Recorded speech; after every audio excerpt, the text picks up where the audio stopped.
to another episode of A Consumer's Guide to Property Damage. Today we're here with Candice Colucci from Colucci Law Group. We are very excited to talk to Candice a little bit. So why don't you tell us about how you got started in the legal field and what made you want to be an attorney, and more specifically a policyholder attorney?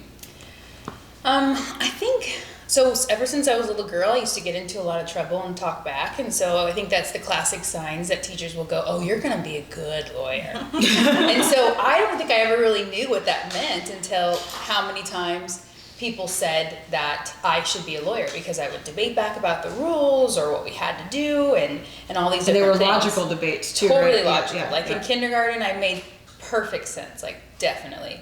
So since that age, I remember that kind of labeled that's probably was my personality, and I had a strong personality. And then as I got older, I started realizing while I was in pretty much high school that that the law isn't always fair. That was the way that I felt like I was being kind of taught and shown. And so, but what I did realize is that you can make it a lot more fair if you are the person who's in control. If you're an attorney, you get an opportunity to fight for things that you believe in, to stand up for things that you believe are wrong.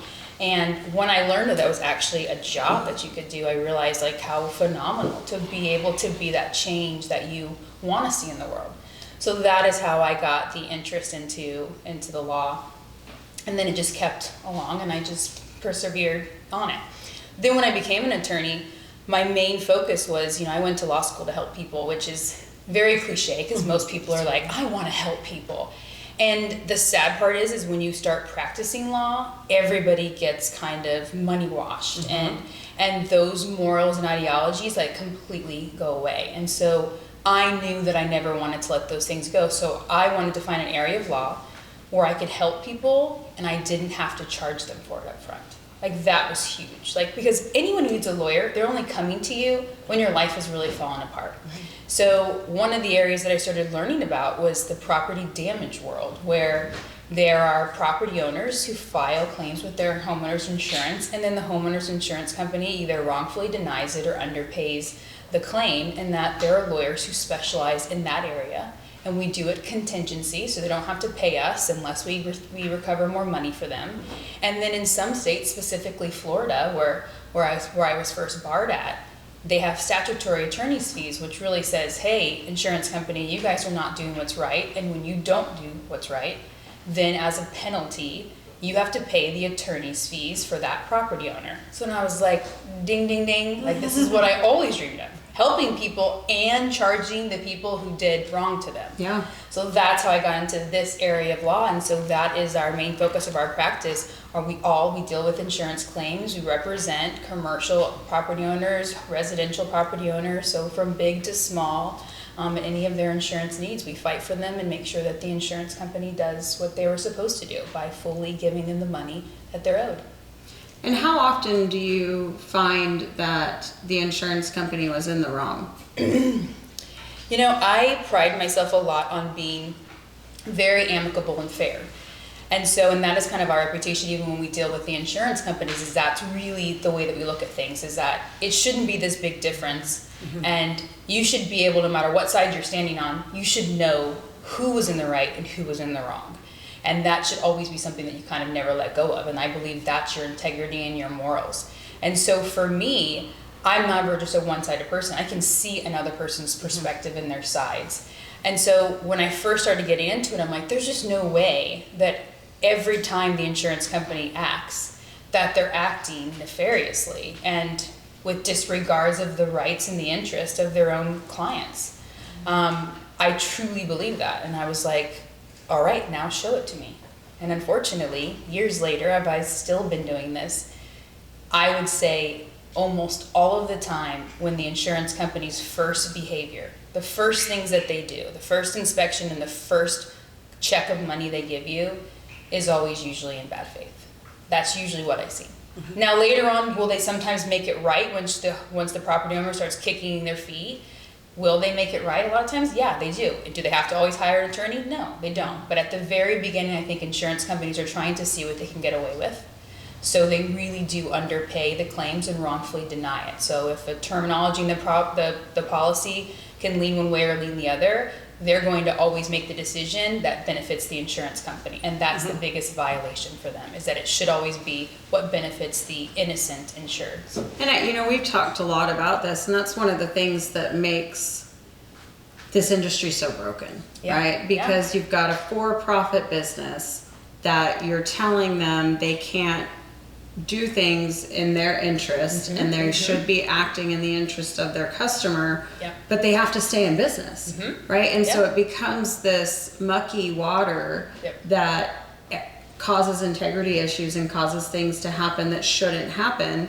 And we've talked about this. If there was something that we could do differently, it would be great if they were all actually nonprofits and set up the way that it used to be, when you get dividend checks back because everybody's contributing. And I think it would create a lot of integrity in the process altogether, because homeowners, if they know that that money comes back to them, or a portion of their premiums come back to them, if people aren't filing claims, maybe they're not throwing stuff up to see if it sticks, and they're really taking into account the legitimacy. But over the years, things have evolved.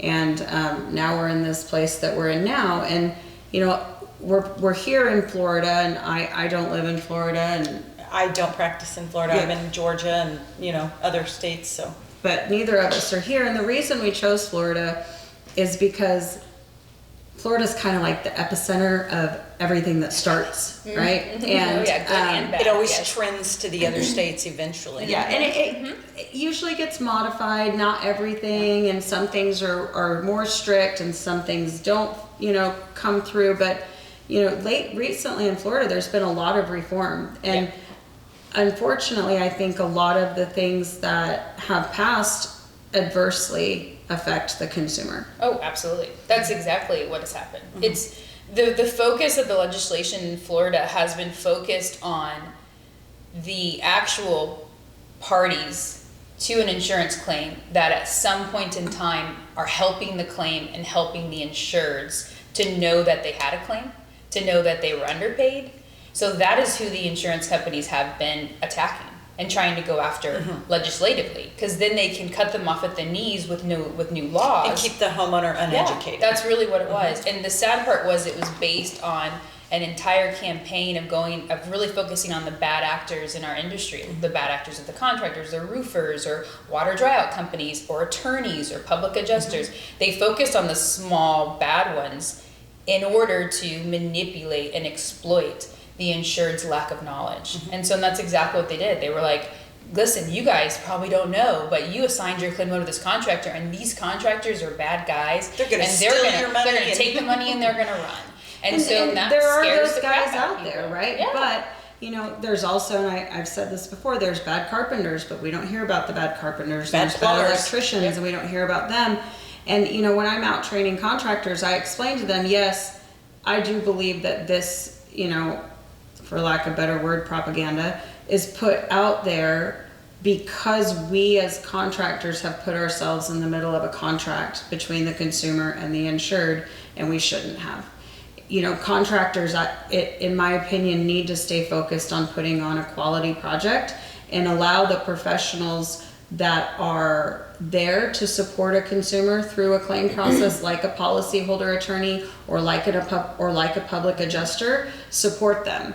Because I think contractors, we've inserted ourselves in this claim, and we're battling back and forth, and the consumer's stuck in the middle, and the insurance companies are reacting to these supplements and some of the frivolous things that get added to estimates, which you and I've talked about before, because the insurance companies have dug their heels in the sand and said they're not paying for this or they're not paying for that, and ultimately it all falls back on the consumer. And when I look at this from a very global picture, it doesn't matter what you do for a living, whether you're a policyholder attorney, you're an insurance executive, we're all consumers. And these laws are going to affect all of us equally. It's not like, well, because I'm an insurance executive, I don't have to follow the laws around insurance policy. It's still going to be the same.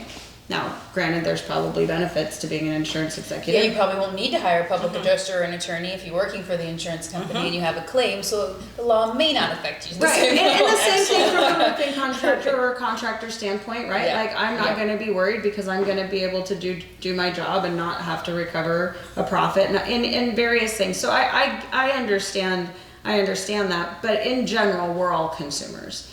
And, us making this series and providing education for consumers to be able to understand and navigate what they need to know for themselves, right? And not just trust any person that's telling them, not that all people are this way, but not to trust any person saying, I'm going to handle it for you, I'm going to do it all, but to ask the right questions. Right? If you choose to have a contractor that's going to do it for insurance proceeds, that's fine. But make sure that you are vetting them. Make sure that you have their license and their proper insurance, and you're asking for references. And you should be doing that with a retail contractor as well. I don't know that it matters what type of work that they do.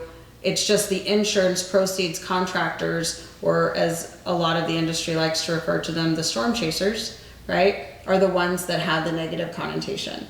And I feel like the reason that fraud exists is out of desperation. I don't think contractors necessarily, there might be a few bad ones, but I don't feel like they go into business and say, hey, I'm gonna go around and I'm gonna do some roofs, and then all of a sudden I'm gonna steal one. I'm gonna take the money and then I'm gonna do some roofs. I can tell you because we specialize in hurricanes. So that whole entire world and what happens after a hurricane is unprecedented besides another hurricane that's happened at that same exact location, those same exact speed. That's how even unique they are when they're both Category 5 hurricanes. So what normally happens when contractors, the sad part about it is it's true, they don't go into business to commit fraud. What happens every single time, because I've been a part of it and seen it from beginning to end when I'm dealing with all of these homeowners after a hurricane, it's the robbing Peter to pay Paul. Absolutely. That's really what it is. And then they get over their heads. I mean, we've had contractors who have cried to us, literally awaiting federal sentencing,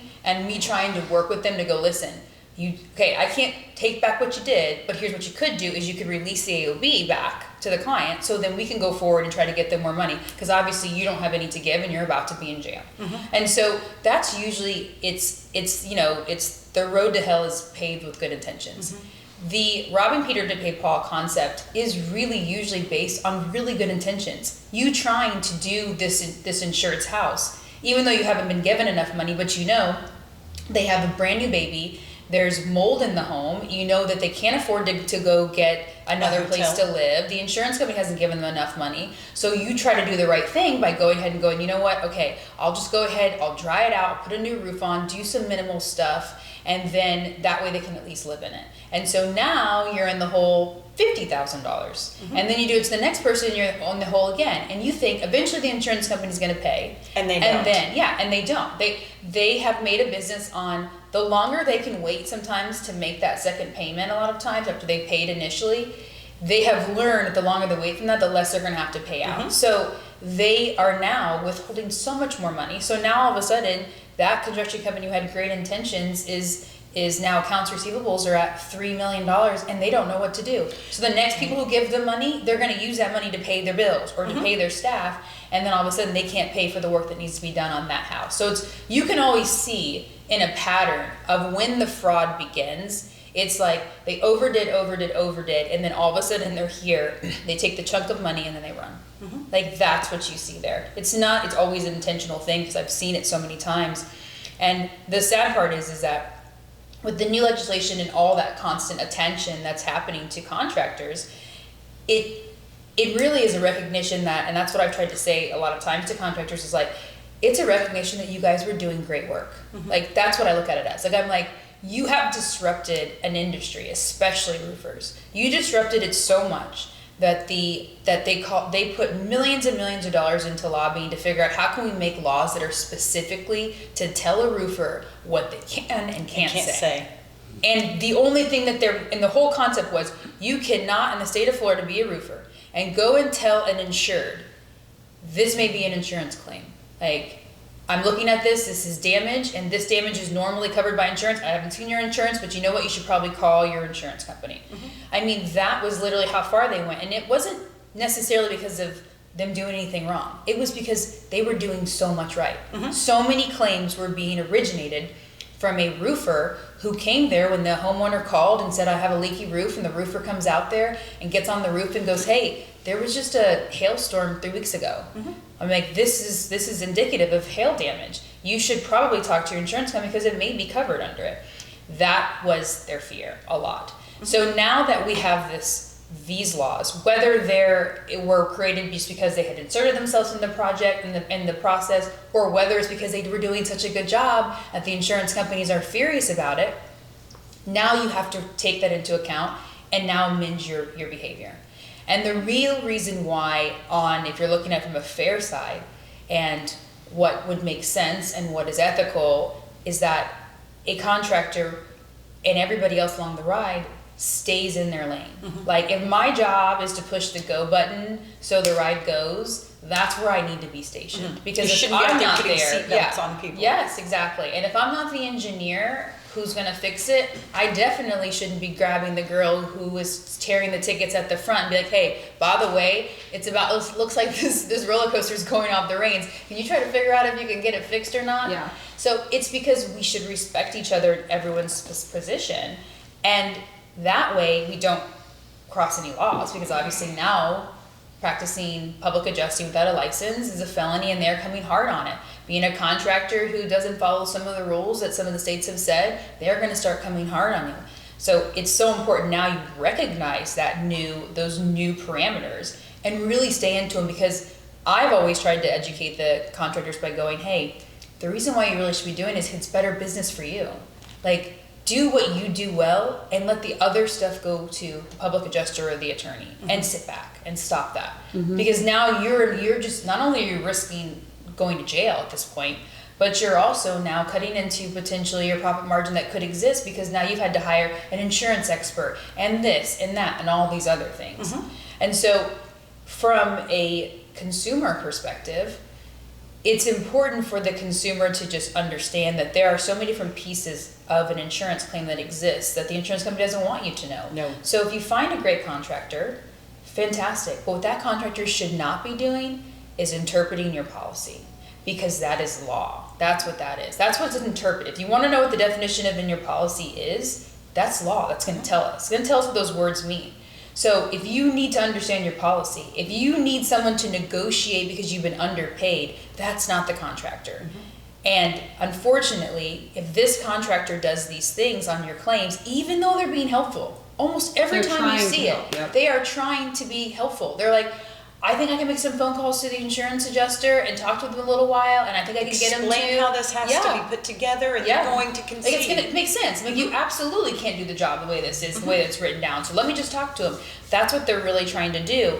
But it's so important that you understand right now, is because of the way that the laws are changing, they're becoming so much more strict, is that it is so important that those people are talking to the right people who are qualified to tell them those things, like, hey, here's what you can and can't do. Here's what this means, before you potentially go incur costs that are not maybe even covered.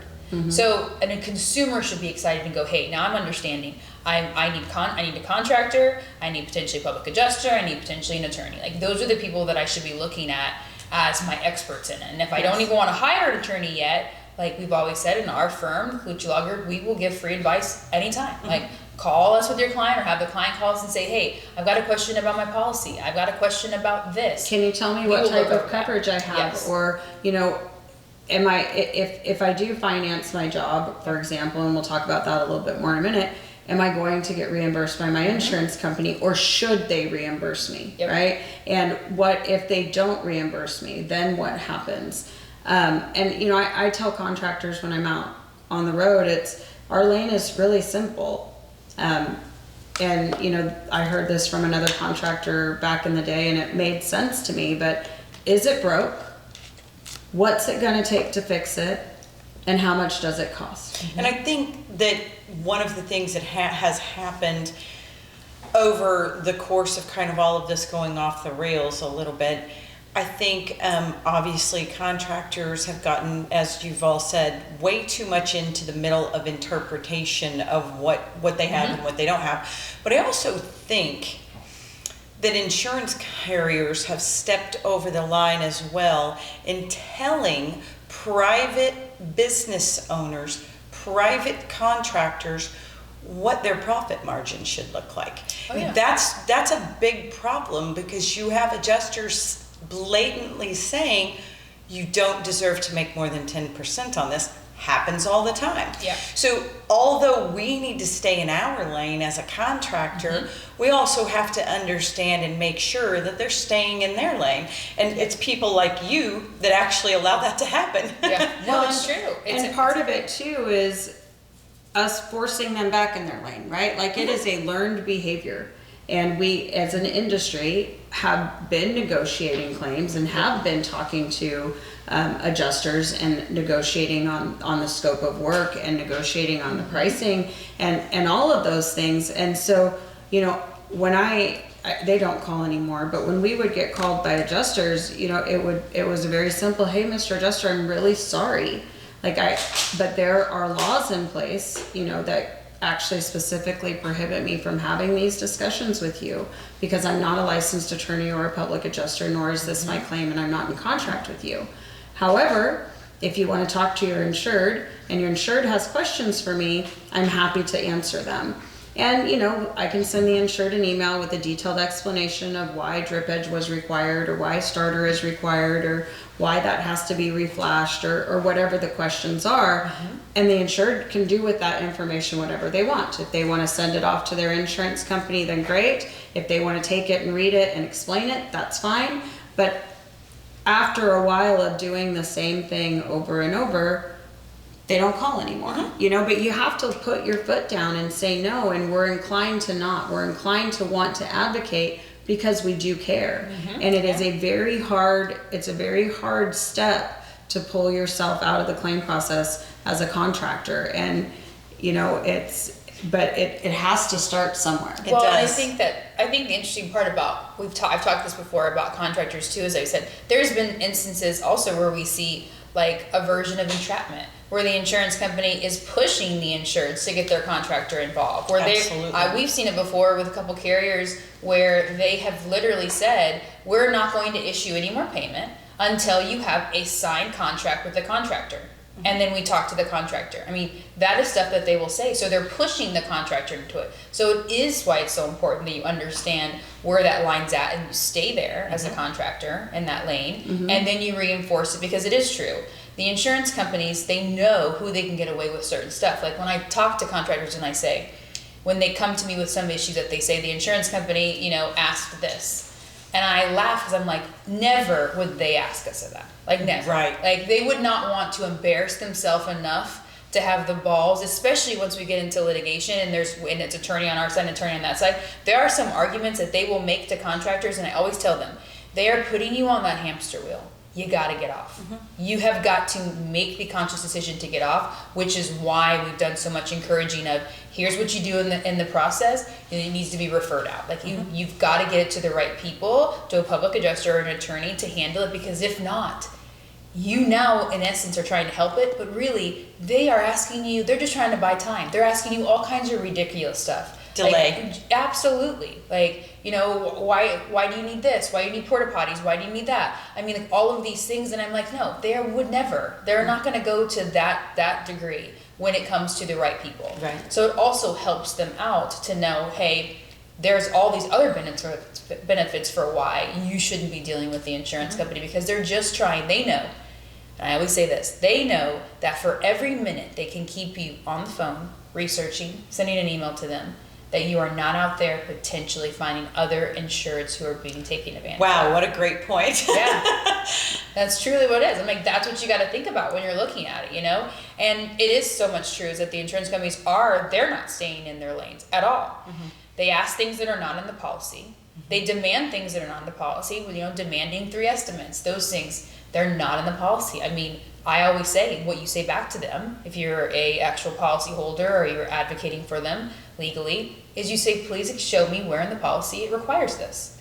Like, it's huge. They ask for all kinds of stuff because they're in the business of stalling. The longer they can hold on to the money, the better for them. And again, like I know that it's hard because insurance companies are kind of like the big bad wolf here, right? And we try to remind us or remind people that insurance companies are for-profit businesses.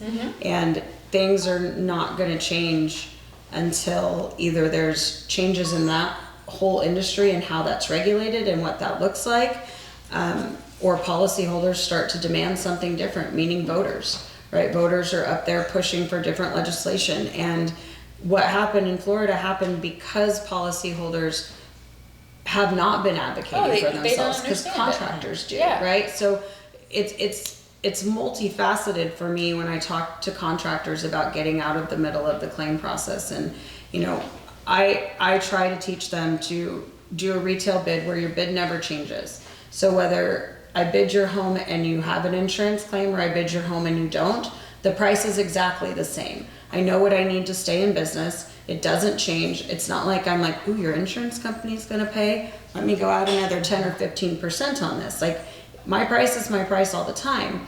It keeps me fair and honest. It keeps the insurance companies feel more comfortable because they know that. It's a balance. I'm not asking for crazy things. I don't go and ask for more things on the back end.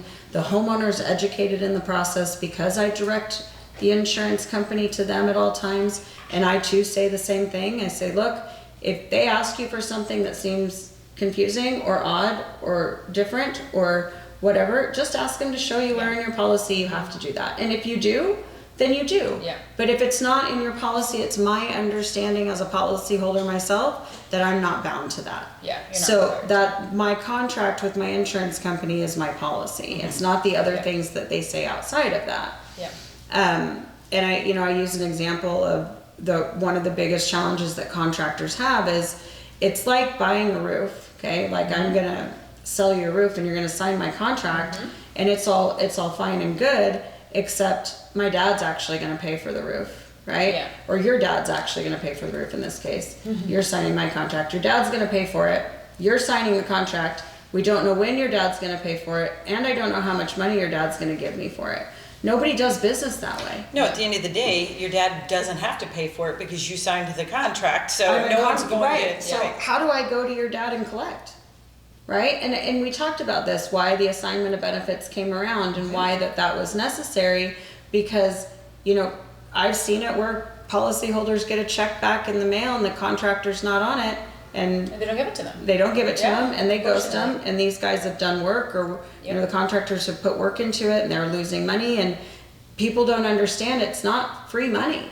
You know, it's expensive to do construction jobs, and when somebody has a $10,000, $15,000, $20,000 check in their hand, that's tempting on a policyholder side too. Well, it's not just that. Sometimes if they don't have an advocate when they start getting money, a lot of times the insurance company doesn't tell them what it's for.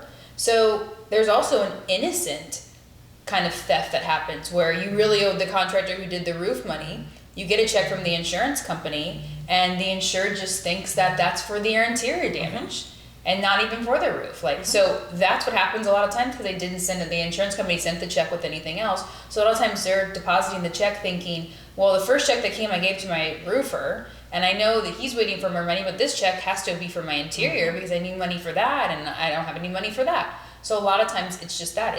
It really is the lack of knowledge that's on the policyholder or the property owner. But that's also why certain negative things happen with legislation. It's not just that they're not the one dealing with the process, because an insured, even if they don't make a single phone call to their insurance company and a PA did it, or let's say a contractor did it, they still are feeling that horrible pain from what the insurance company is doing. But a lot of insureds will usually at the very beginning, they make their own phone calls and they're dealing with it. But what happens is most people think it's never going to happen to them.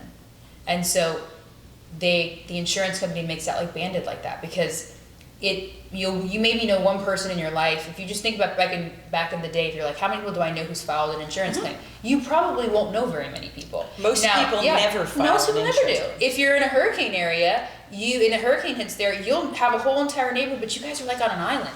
If you drive a little bit out, you're not going to ever be able to talk to somebody at a grocery store and be like, can you believe what the insurance company did to me? They're going to be like, what? My insurance company's been great to me, even though they never filed a claim. They think they've been great because they collected a premium. Yeah, they paid them every year, and they have had the security that if something happens, I'm going to be covered. So that makes them think my insurance company's been great. And until you actually have to lean and step out on that branch and see what happens, is it sturdy enough to keep you or is it going to fall? And most of the time it falls. That's the only time that you know. And there are few and far between of those people that have been treated that way to where they can all rally together and go up to the Senate or the House and go, hey, I want people to hear me. That's why the insurance companies win the game every time. Because their benefit is they all work together and they are the ones who are actually making bukus of money so they can do whatever they want. They can buy and sell politicians. I mean, that's just really the truth of the game. And then the sad part is like, if we try to combat that, there are very few attorneys that do what we do, few public adjusters. And so between us and then the homeowners, the millions and millions who've never had a claim that are not going to come and stand up because they don't know how, they don't understand it. They haven't been immersed in that experience of just fear and terror and sheer just absolute letdown of the fact that now you're being left out in the cold when you were relying upon your insurance company to help you. And so that's really what it's the lack of knowledge. It's the lack of most people don't want to fight for something that they don't believe is their fight. Agreed. Like they're like, not my monkey, not my circus. I mean, let's look at it from a medical standpoint, right? Like most people think they're never going to get cancer either. And then something happens or then they know somebody and now medical reform is up and people will fight and lobby for that. And you know, I think the whole it's never going to be me in the medical industry has started to dissipate because unfortunately more and more people are getting sick. More and more with people COVID, most people hadn't used their insurance in a while. Not every single person has. Right, so medical reform goes up, everybody's talking about it, right?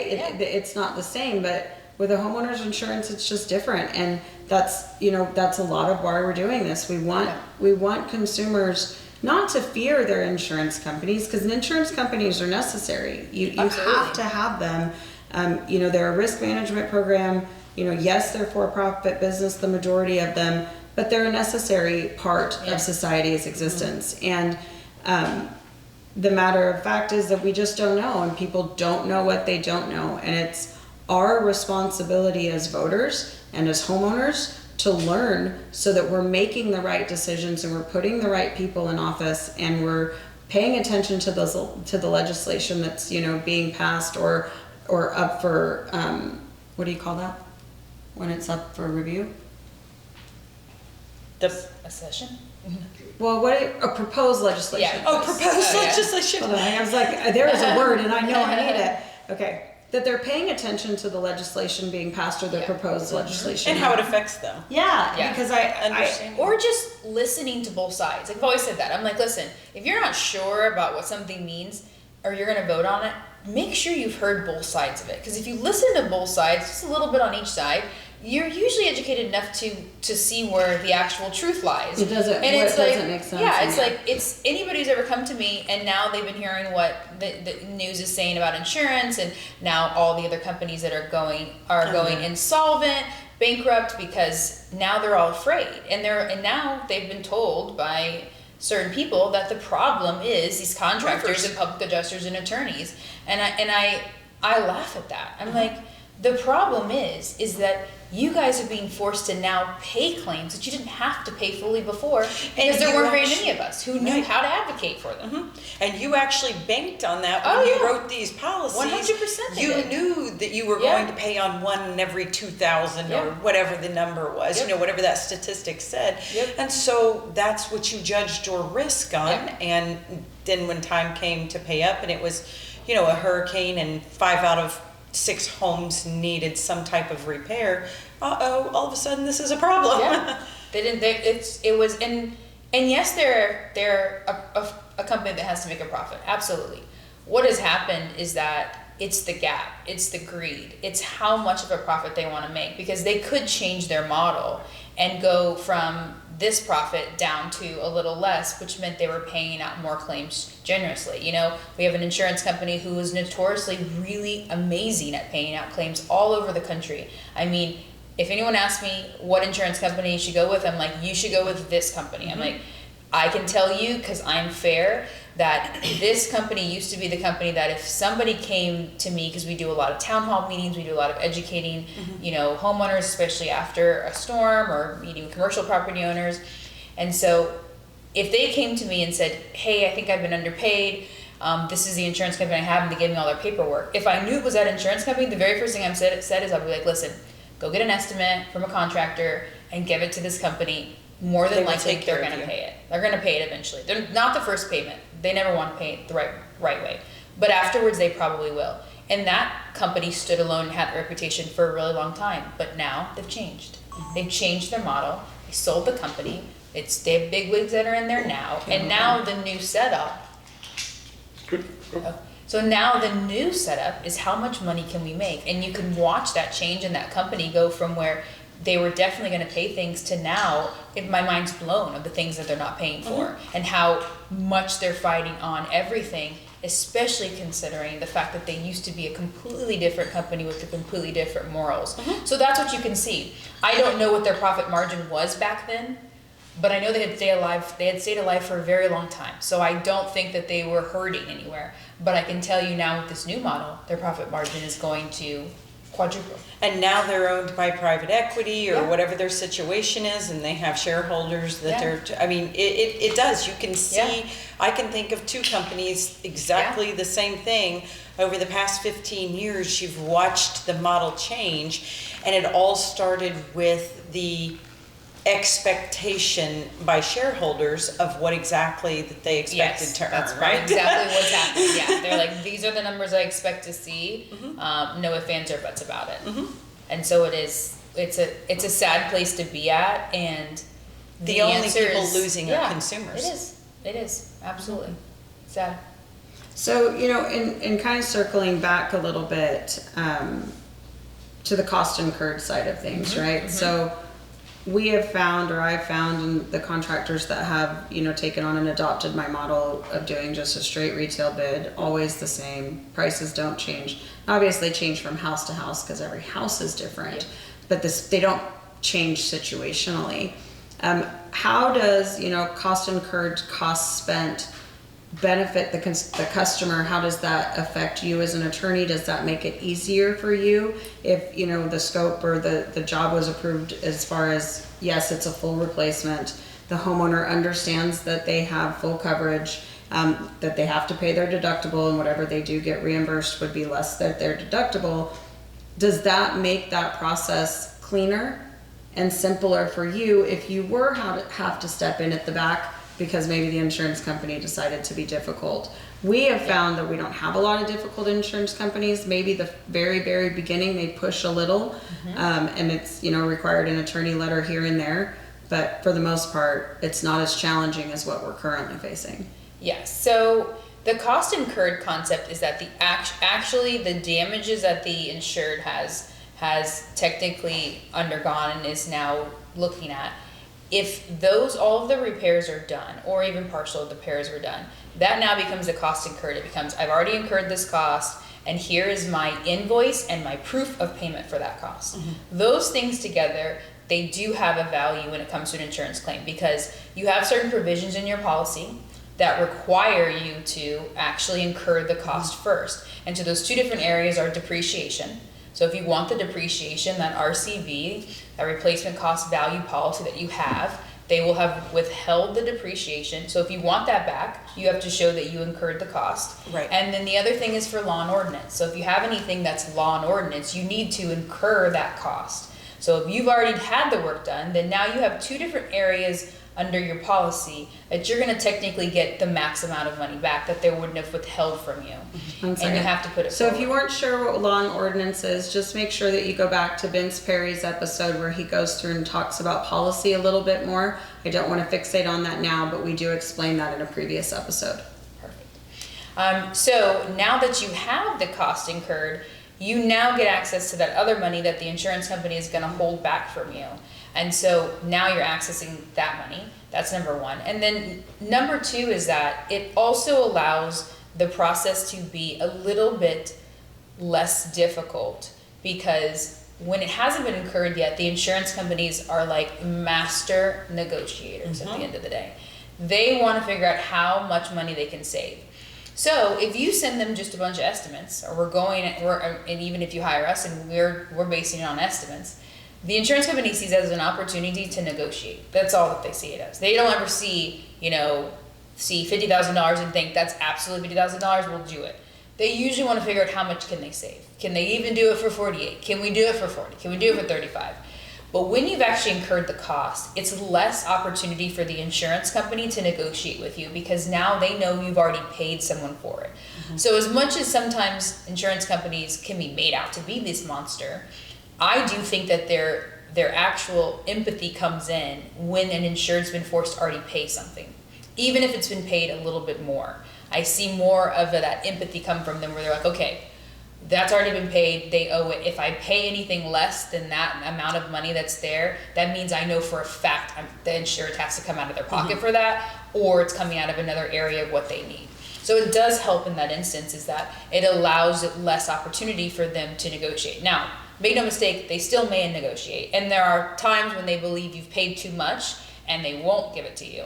But in a normal situation, a lot of times it does help the process, because now we're saying this is what the insured has paid out and this is what we're demanding of you. Not estimates for you to negotiate and be here forever. These are costs incurred, they've already happened, they're already done. Here's a copy of the payment method and And say the homeowner has paid for the job in full, and if an insurance company is trying to say that it costs too much, whose burden does that lie on to prove that that cost was unreasonable? The burden ends up being, it all depends on who the shift is. So the burden actually now, since we're the ones filing the lawsuit, the insured's the one filing the lawsuit, we're the one who has the burden to show that they didn't do what they were supposed to do. And one of their requirements is to pay the reasonable cost in order to put the insureds back to their pre-loss condition. So we have the initial burden to show that they failed to do that it was reasonable. Then they're going to put up their defense that we haven't breached because everything we paid was reasonable. So it's almost like a burden shift. Like, we initially show them, hey, what we gave you was reasonable. They're going to say that it was not, that was not reasonable. So we just continue to confirm what we're saying is it's reasonable. And that's why we look at, and that's why we also try to talk about how contractors should come together and they should be more unified, is because they're also setting the market value. That's where the reasonable price comes from. It doesn't come from, and I've had this argument before legally with insurance companies where they're like, well, this is what we're paying our roofers. I'm like, I don't care what you're paying your roofers that you have agreements with, you've turned into this mass contractor, and you have these contractors that are working underneath you, kind of like subs, and you're giving them these bulk rates. So you're saying, it's kind of like price fixing. It is price fixing. I know, but I just wasn't going to be that blunt about it. That's what it is. Whether good or bad, because there is an opportunity, like even on our side, I have a network of contractors that I work with, and what one of the requirements is that we're always going to be reasonable and willing to negotiate. So to a degree, I'm fixing the price. I know what it should be for everything. I know what per square for a roof should be. I know what per square foot on the interior. I know how many DHUs you should have if you're drying out the home. I know that. And so I believe that I'm doing it in good faith to say this is what you guys should be charging for it, unless the market continues to change and I watch the market. But I can see someone who's gouging it and saying, hey, it's because I'm working with 10 other contractors and they're all on the same thing. I'm not creating the market value.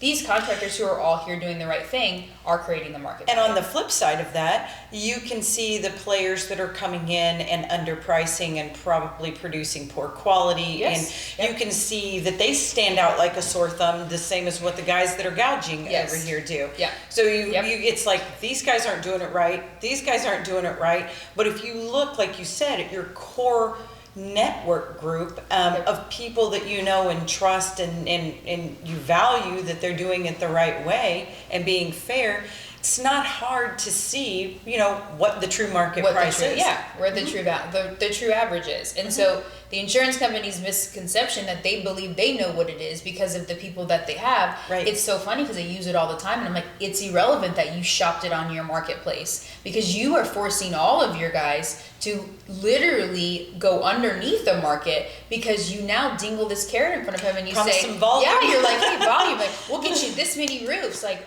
you won't even have to advertise. Not only will you not have to advertise, you also don't have to worry about customer service, because we don't care what the insureds want, because we're invoking our option to repair, and we're putting the roof on, has to be the same, like kind of quality. We're going to decide on this. You don't even have to talk to the insured. Like, you don't even have to, who cares if they're upset? It's we're so not going to do true. anything about it, so you don't have to worry about your reviews. So they're able to set their price fixing, but they're price fixing it way too low. While we're sometimes doing on our side at a much more reasonable rate to say this is what it really should be and this is what it really looks like. I think that's a very fair assessment. I mean, that's exactly what we see in the market right now. You have the, and I won't go into this deeply because we did discuss it in another episode, but you have your MRP programs, your all of those. And so they're trying to say these are the programs that set the market price, when in fact it's exactly what you said. Absolutely, you can't. That's not a true give them market an incentive price. like that. Yeah, you can't.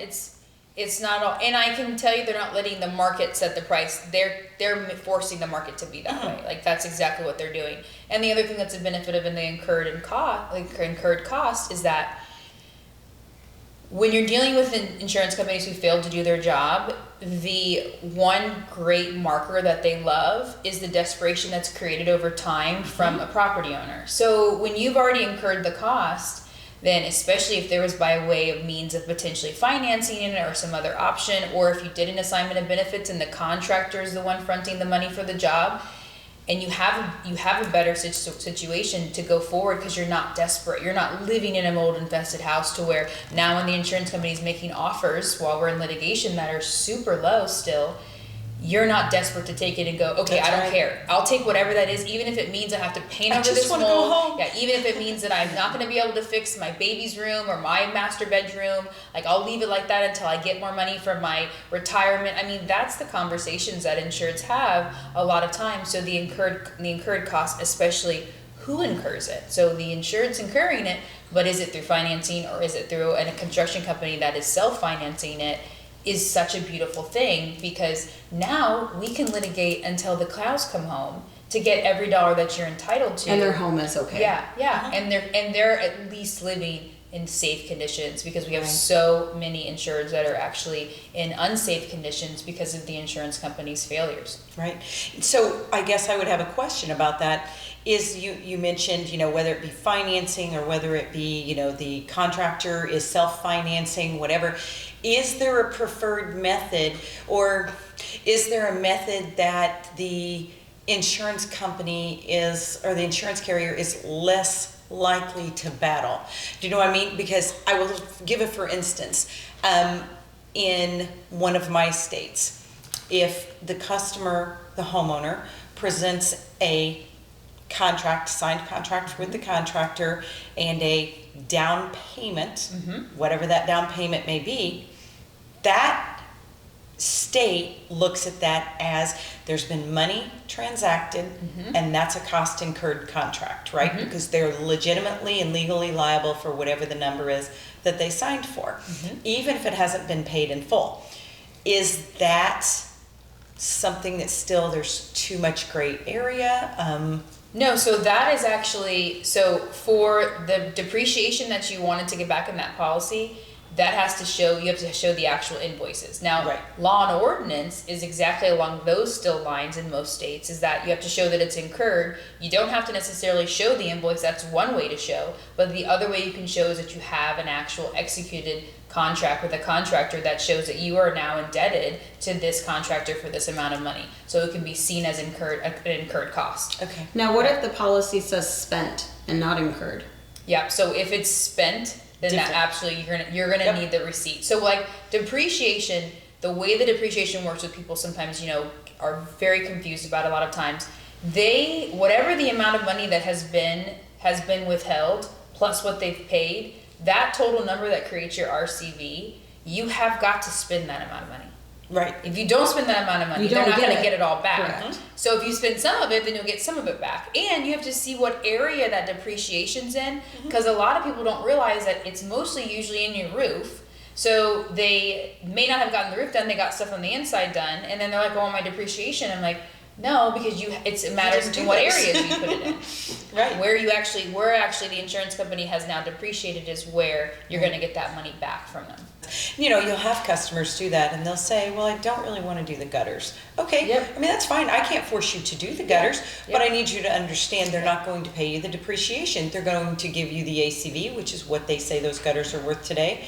you just, can't, you have to go into it expecting that you're not going to get the rest. And they're like, well, wait a minute, hold up. And this is why it's so important that you understand your policy, because those things are so important. One of the biggest areas I see a lot is after a natural disaster, there are trees everywhere. And that is a huge area in most policies that's very low. So most policies have some type of provision, usually in one sentence somewhere, that for debris removal or even landscaping, you have $1,000 for debris removal or $500 for landscaping. But the debris removal, that limit being so low, like after a hurricane, especially something like a Category 5 hurricane, you have massive trees that have fallen on your home, that are fallen, blocking your car, and then you have people come door to door, and it is very expensive to move a tree. Like, it's just, I've sat through and I thought, listen, I gotta figure out how I can get enough guys over here to move it ourselves. Like, it cannot be this hard. And it really truly is what it takes sometimes, especially if they've fallen and they've cracked, and they're still rooted. I mean, it still has to be pulled up. So those bills can come up to $25,000 from a regular just residential home. And that being said, is the insureds usually don't know that's not covered by your insurance company. You think I have insurance, I know I have good insurance, but there's these little caveats that are in it that are these exclusions or limitations, and not knowing your policy can really put you in a hole to know you're already, if you only had $1,000 limit and you spent $25,000 and you're gonna get it back, there's $24,000 that you're never gonna get back. And they'll look at things like, debris removal, and it might be $1,000, like you said, and then it'll be like tree removal, and it might be like $500, and then it'll say something crazy like shrubs and trees and whatever, and then it'll be like this bigger number, right? Like 20,000 or something, and then the homeowner's looking at it and saying, okay, so all together, I have like $25,000 here to spend, and like, doesn't work that way. I mean, I know from my own policy, like, it doesn't work that way, but they just don't understand the policy. I think it's just incredibly important that, if a homeowner is going to go through a claim, whether it's a hail claim, a wind claim, obviously a large loss claim, that you get yourself with an expert who can explain your policy, a public adjuster, an attorney, whatever. Personally, I think it's better to go through an attorney. I know people are afraid of attorneys, and they think anytime they talk to an attorney that means something's bad and wrong. Well, and it is, I don't even know if it always has to do with fear. It just means conflict, right? It's like this instant emotion that, well, and the people why don't do I think talk they to need an attorney? to, and people obviously, they don't think, I mean, I can't tell you how many times I've talked to insureds, and when I tell them what the process is, like, well, this is what we're going to do. We're going to get involved. We're going to come out and do an inspection of your property so we can see what your true damages are. We're going to create an estimate. If you have a contractor, we'll work with that contractor to make sure that we've got everything included, that we're on the same page of what needs to be done. And then we submit it to the insurance company. We go back and forth with them. We try to come to an agreement. If we do, great, you're done. And if not, we have to file a lawsuit.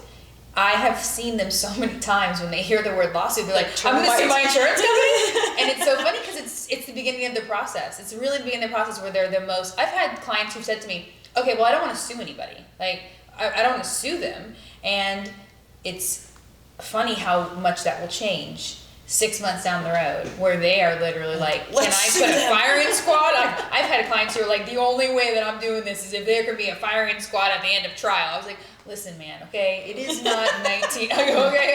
It's not 1902. I'm like, so it's their home. Yeah, they do. That's how angry that they get about it, and how frustrated they get, and how much it changes. But yes, there is an apprehension to attorneys, especially at the very beginning. And you don't always have to hire the attorney. Like, to do the policy, I really suggest that people do the policy review before the adjuster meeting. So at that point, they don't even know if the roof is approved. So that they go into the adjuster meeting with knowledge about their coverage. Because if the roofer or contractor is not going to stay out, or is going to stay in their lane and not cross over lanes, the homeowner has to be able to have some level of understanding, right? Then, based on how that meeting goes, if they're not satisfied, then they've already talked to an attorney or a public adjuster that they've started to build that relationship with, and they can reach back out to them. And, I think that that's the right thing. I think it will hopefully maybe start to send people in the right direction. Roofers can, stay in business, collect money, and, you know, not commit fraud, not be robbing Peter to pay Paul. Homeowners get their projects completed. Attorneys are the specialists, public adjusters are the specialists doing their thing. So all in all, I think it was great. Well, Candice, thank you so much for coming. You Thank are you. so It was very such a welcome. pleasure. Very much. It's always a pleasure seeing you. Of course, thank you for And having me. I know you had to drive in, and we just are very appreciative. And thank you guys for tuning in Thank and you. watching. And we'll see you on the next episode. Bye, guys. Bye.